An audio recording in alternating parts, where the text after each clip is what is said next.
Ce soir, nous allons analyser l'action Ruby. J'avais fait un point il y a un petit bout de temps dessus. Je pense qu'il est temps de refaire un point dessus. Les choses ont un peu bougé. On va regarder comment c'est calé à présent graphiquement. Et je vais me prêter à un exercice que j'ai vu avec un abonné. Il m'a prévenu que sur Boursorama, il y avait une analyse IA qui était faite sur cette action et sur d'autres actions. Et j'ai dit, tiens, ça peut être sympa. C'est vrai qu'on a échangé. On en a déduit que ça pourrait être sympa de faire, disons, faire une confrontation, mais de comparer ce que dit, l'IA de Boursorama et puis, l'analyse que je fais de cette action. C'est parti. Alors ce soir, nous allons prendre la version, bureau de ProRealTime pour faire. J'ai changé un peu de façon à ce que ce soit plus visuel pour vous quand je vais faire mes vidéos. Notamment, vous pourrez défiler, je pense sur le temps de la vidéo en bas quand il y aura une vidéo d'analyse graphique où vous pourrez, voir défiler les actions. Donc là, vous aurez en gros le nom de l'action. J'ai changé un petit peu les couleurs également. J'ai mis les zones de surachat en violet et puis les zones de survente en vert. J'ai mis les limites de survente et puis de surachat ici. Donc voilà, je pense que ce sera un peu plus visible pour vous, un peu plus agréable à voir. Donc on va voir tout ça ensemble. N'hésitez pas à me dire si c'est mieux dans les commentaires ou si c'est moins bien et je m'adapterai en fonction de ce dont vous avez besoin. Allez, on ferme la parenthèse. Donc l'action Rubis sur du long terme, eh bien on peut voir pour moi qu'elle est baissière. J'ai pas pris de biais par rapport à la vidéo de l'IA pour pas dire bah oui regardez je dis pareil ou je dis contre. Voilà, on s'en moque un peu. Le but de l'exercice, qui était d'ailleurs plutôt sympa, c'était de comparer nos deux avis. Alors pour moi, elle est toujours baissière ici. Vous voyez, avec cette grande tendance là entamée depuis 2018. On a eu un point de février 2020, donc avant le Covid, et depuis ça s'est pas repris. Ici, on est sous la moyenne mobile 200. Ces deux courbes-là, la moyenne mobile 20 et 50, pareil, sont sous la moyenne mobile 200. On peut voir qu'on a fait des points bas quand même ici qui peuvent être intéressants sur la zone des 20-21 euros. Donc ça, c'est quand même une zone maintenant sur du long terme qu'il va falloir défendre, hein, si on veut faire quelque chose. Je prends une ligne ici, mais c'est plutôt une zone d'achat entre 20 et 21 euros qui correspond à cette résistance qu'on avait eue ici. On avait eu une résistance ici plusieurs fois qu'on avait franchi, retesté, et après c'était parti un peu dans l'euphorie là, et puis ça s'était bien calmé. Donc on sait déjà que ici, il y a eu du monde en 2014, ça a été franchi en 2012, retesté en 2014, testé en 2022, 2023 et testé en 2024. Donc on sait maintenant à peu près sur du long terme les zones qu'il faut défendre. Donc pour moi, sur une entrée long terme, une entrée sur les 20-21, je veux dire, ce serait pas déconnant. Voilà, en étant patient, peut-être qu'elle va revenir tester, sachant qu'elle est dans une tendance toujours baissière. Elle peut très bien retaper puis repartir après, ça c'est possible. Mais pour le moment, elle est toujours baissière pour moi sur du long terme. Sur du moyen terme, on est coincé sous cette oblique-là, qu'on a travaillé une fois, deux fois, trois fois, quatre fois. On est toujours coincé ici, sous la moyenne mobile 200. On a eu un surachat ici sur avril 2024 qu'on a corrigé. On est revenu même taper bien bas ici. Et puis on a retapé ici, vous voyez, sur les 21. Donc là, je vous ai mis une boîte d'achat entre les 20 et 21 euros. Pour moi, c'est la zone d'intérêt ici sur cette action. C'est dans cette zone-là, plutôt vert pour acheter. Et puis, si jamais, quand vous rentrez là sur les 20, 21, eh bien, ça casse cette zone-là, eh bien, je crois qu'il ne faut pas hésiter à sortir puisque ça pourrait aller bien, bien plus bas. Voilà, ça vaut le coup, je pense, de tenter ces zones-là, quitte à pas rentrer, tant pis, vous perdez pas grand-chose, plutôt que de rentrer déjà avec un rebond qui a déjà eu lieu, on va dire, sur les 20, 21, il y a déjà eu un rebond de 25%, oui. Donc voilà, sur un petit coup de panique dans l'année, c'est possible qu'on aille faire un tour plus bas. Là, le RSI, on voit qu'il essaye de reprendre la zone de neutralité, mais ça bute en dessous pour le moment. Donc c'est pour ça que je suis pas hyper encore optimiste dessus. Là, la MACD est toujours sous le zéro. Donc pour le moment, pour moi, c'est pas acheteur. On a peut-être trouvé un point bas qu'on a testé plusieurs fois, mais pour moi, c'est toujours pas acheteur sur du moyen terme, tant qu'on n'a pas récupéré au moins la moyenne mobile 200 sur le moyen terme. Puis le top, ce serait de casser cette oblique-là vers juin 2025 si la valeur se reprend. Sinon, tenter peut-être un point d'achat sur les 20-21. Mais pour moi, il n'y a rien qui presse pour acheter cette action baissière pour le moment. On le voit, elle est vraiment dans une tendance baissière. Là, on pourrait se dire aussi pareil, vous voyez, c'est ah bah c'est bon, on a trouvé un point bas, c'était reparti, et puis finalement non. Après, derrière, ça avait quand même reperdu pas mal, hein. C'était passé de 40 à 20, ça avait été divisé par deux. Donc voilà, faut pas se précipiter pour moi en format moyen terme. Maintenant, sur du format court terme, c'est un peu mieux. C'est un peu mieux sur du format court terme. Donc là, on voit quand on avait cassé en septembre là, notre moyenne mobile 200, ça avait quand même fait mal. Pour moi, la boîte d'achat, elle est ici, là, sur les 20, 21. J'ai tracé un petit peu plus bas, mais c'est sur les 20, 21. J'ai mis 19, 19,5. Bon. Bref, c'est un ordre de prix hein, que vous achetiez à 19,5 ou à 20, ça change pas grand-chose. Si jamais ça casse vers le bas, vous sortez. Et puis si ça monte, tant mieux. Ce sera pas un demi-euro près sur votre valeur si jamais elle fait 30% derrière, hein. Vous voyez ce que je veux dire, hein. C'est pas non plus voilà, une science exacte, hein. Mais ça permet de trouver des points d'achat éventuels sur des tendances court terme, moyen terme et long terme. Et à court terme, on est bloqué sous cette oblique ici, qu'on a cassée, qui est intéressante. On a été une fois, deux fois, trois fois tapé. Là, on a fait notre espèce de point bas. On a notre moyenne mobile 20 périodes qui repasse au-dessus de notre moyenne mobile à 5 ans. Donc, c'est-à-dire qu'on repasse acheteur court terme, mais, moi, je ne suis pas acheteur tant qu'on n'a pas refranchi la moyenne mobile 200. Vous voyez, au début, ça fait toujours ça. On est en dessous, on trouve un point bas. Ensuite, la moyenne mobile 20 recroise la moyenne mobile à 50 périodes. Donc là, c'est peut-être d'un début de retournement de tendance. Et après, quand on franchit la moyenne mobile de 100, vous voyez, on la teste. Et là, c'était bien parti. Et finalement, vous ratez pas grand-chose pour ma part, je trouve, à attendre vraiment des confirmations. Ouais, c'était 44% derrière. Plutôt que de rentrer trop tôt et puis de se faire balader après. Donc là, on avait vu la zone des 20 euros, donc c'était intelligent en octobre 2023 de rentrer. Ici, vous voyez, on était en pleine tendance baissière, c'était plus compliqué de se dire, bah moi, je rentre là sur les 22.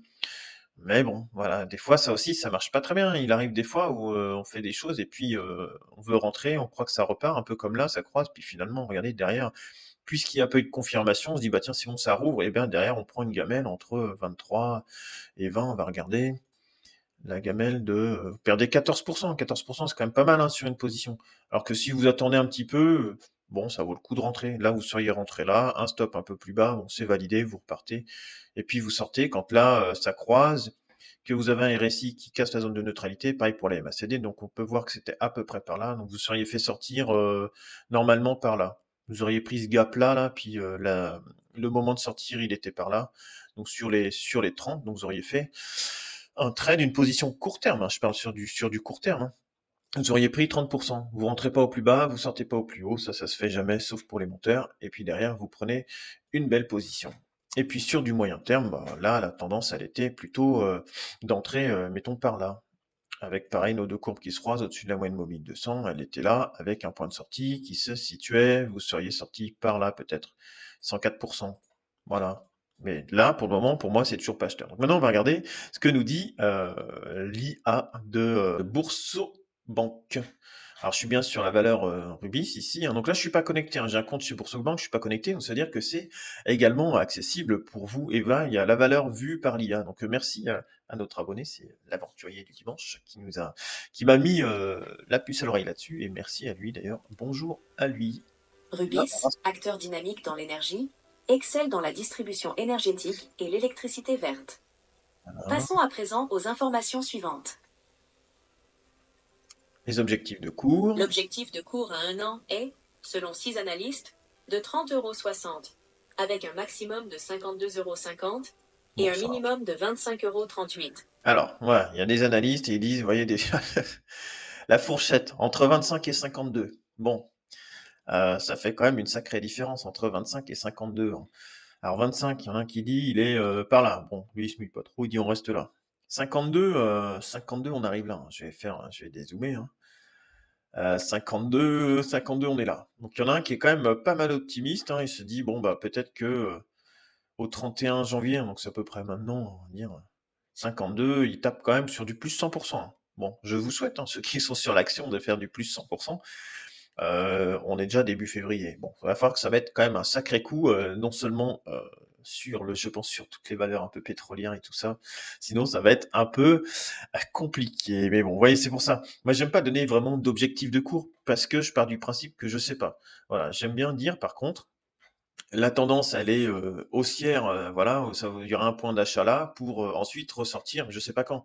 Quand je ressors là, bah, je savais pas, par exemple, si vous prenez une position là, vous pouvez pas savoir que derrière, ça va faire un espèce de départ comme ça. Par contre, vous savez que votre point de sortie, il est là. Donc, bah, vous faites pas le total, mais par contre, vous prenez quand même une belle position avec des signaux quand même quand il y a du surachat comme ça. Vous voyez, la zone violette, elle est énorme là de surachat. Vous savez, quand vous avez un RSI à 96, le max c'est 100. Bon, vous savez que globalement, ça va pas non plus durer des années comme ça. Bon, alors ceci étant dit, on repasse sur notre IA. La note des analystes, basée sur 9 opinions, est achetée. L'analyse On technique achète. indique un support à 21,50 € et une résistance à 29,40 €. Alors, support à 21,50 € et résistance à 29,40 €. Alors, c'est pareil, c'est court terme, moyen terme, long terme, ça, c'est pas précisé. Donc, eux, ils disent 21,5. C'est à peu près, donc ça doit être de l'analyse court terme, j'en déduis que c'est de l'analyse court terme, ça correspond au plus bas de novembre, vous voyez, novembre, décembre 2024. Donc eux, ils disent que le support, il est là. C'est pas déconnant, hein, sur du court terme, là, je suis assez d'accord avec eux, que, ça peut être sur cette zone-là. Après, quand on tire un petit peu la corde ici, on peut aller peut-être chercher un petit peu plus bas si on prend, sur du format hebdo, on est tapé là, voilà, sur les on dirait que l'entrée de la boîte est sur les 21,5. Donc là, je suis assez d'accord avec eux. Et puis, ils nous disent la résistance, elle est sur 29,40. Alors 29,40, si on prend ici, on est sur du 26,48, format semaine. 29,40, 29,40. Alors non, ils font plutôt du court terme. 29,40. Là, j'ai un 29,34. Ce serait, en fait, à l'ancien, avant l'ancien gap baissier qu'il y a eu ici, vous voyez? Ce serait l'ancien gap baissier à peu près, qui serait pour eux la résistance. Donc le gap baissier, il est là à 29,40 à peu près. Alors, est-ce qu'on peut tomber d'accord là-dessus? Alors, je vais mettre ça. 29,40, on est là. Je vais la mettre en gros qu'on puisse bien voir. L'épaisseur, on va être sur 5. Et bah, c'est pas bête non plus, parce que regardez ici, il y a quand même résistance. Là, ici, résistance, ça a cassé. Là, ça a tapé la résistance, c'est redescendu. Résistance, voilà. Non, c'est pas déconnant ici, hein, avec cette énorme bougie. Là, c'est-à-dire, par contre, il faudrait qu'on casse les moyennes mobiles 200 en semaine, et puis, bah, forcément, en jour avant, pour aller chercher cette valeur-là. Donc là, on est plutôt sur du moyen terme, quoi. C'est plusieurs semaines, plusieurs mois, voilà. Je pense, pour arriver sur ces valeurs. Mais, pas Pour déconnant. l'action Ruby. La tendance court terme est haussière, car nous sommes au-dessus des moyennes mobiles, à 20 et à 50 jours. Donc là, ils utilisent les mêmes moyennes mobiles que moi à 20 et 50 jours sur du format court terme. Donc c'est la bleue et la rouge qu'on peut voir que oui, elle est repassée haussière pour le moment. Donc peut-être sur du court terme, celui qui veut rentrer sur des retournements comme ça, il y avait un point ici sur les 23. Moi, je trouve que c'est trop court pour vraiment parler de tendance de retournement court terme tant qu'on n'a pas au moins repris une moyenne mobile de 100. Ça, c'est que mon avis. Moi, je suis plutôt assez prudent sur ces choses-là et j'aime bien quand même, avant refranchir les moyennes mobiles de 100, d'une façon à pas être juste dans du rebond sur une baisse. Là, ça a quand même cassé l'oblique, donc je pense que oui, ceux qui vont jouer du court terme, ça, c'est pas déconnant d'être rentré par là, casser l'oblique, et puis sur le croisement des deux, avec un RSI supérieur à 50, une MACD qui est positive. Mais pour ma part, moi je vous dis toujours, hein, je trouve qu'on rate rien à attendre une confirmation de tendance, voilà, depuis quelques semaines, mois, pour voir que l'action a bien fini sa phase baissière quand même qui dure depuis là, mai 2024, hein. Donc ça fait quand même déjà quelques mois, au moins sur du court terme, hein, parce qu'après on peut la prendre en moyen terme, elle est baissière depuis on va dire depuis 2018, hein. Ce qui veut dire que là, c'est juste du rebond de trading court terme, c'est pas du tout du renversement de tendance. Voilà. Est-ce qu'ils nous disent autre chose? Non, après, c'est que les mentions légales et tout ça. Donc, non, ils nous disent rien d'autre. Donc voilà, on a comparé un peu avec l'IA. Donc, on a des points communs et des points un peu moins communs. Donc, les supports ont l'air d'être les mêmes, hein, les mêmes à peu près sur les 20, 21. Moi, je suis un peu plus, je dirais, à tirer sur l'élastique aux alentours des 20 pour essayer de gratter un petit peu et puis assurer vraiment une zone d'achat qui soit bonne plutôt que de rentrer trop tôt, voilà, quitte à rater quelque chose.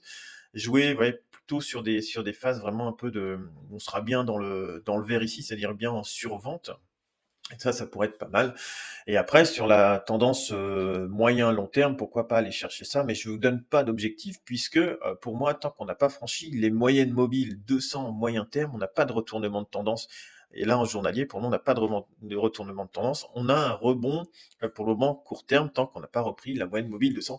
Et ça, c'est que mon avis personnel. Voilà. Donc, n'hésitez pas à me dire, à me faire un retour sur cette vidéo si vous trouvez ça intéressant de comparer entre ma vision et puis la vision de l'intelligence artificielle. On pourrait en faire sur d'autres actions. Je pourrais en trouver d'autres qui ont ce format avec l'intelligence artificielle sur Boursorama, ou alors vous m'en proposez. Il n'y a pas de problème, on pourra regarder ça. Et comme d'hab, n'hésite pas à me dire en commentaire ce que tu as pensé de ce type de format de vidéo. Moi, j'ai pris plaisir à le faire, à comparer avec l'IA. Ça donne toujours des idées qui sont sympathiques. N'hésite pas non plus à t'abonner, à mettre un like, activer la cloche des notifications si jamais tu veux voir mes vidéos dès leur sortie. Sur ce, je te souhaite une excellente soirée. Salut!